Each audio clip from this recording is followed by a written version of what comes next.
Tawagan natin ito para sa transparency. Hindi po natin nilalabanan ang mismong pamahalaan. Ang ating nilalabanan ay ang kasinungalingan at kasamaan. Hindi po natin layunin na pabagsakin ang gobyerno bilang institusyon, kundi ano po layunin natin? Palakasin ito sa pamamagitan ng katapatan at accountability o pananagutan. Yan po ang diwa ng ating mga isinusulong. Transparency upang makita ng lahat ng katotohanan.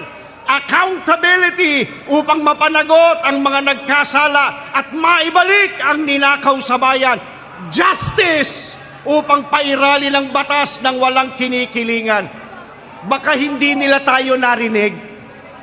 Baka hindi nila narinig yung panawagan nating transparency, accountability, justice. Baka dapat iparinig natin. Isa-isahin po natin sa kanila.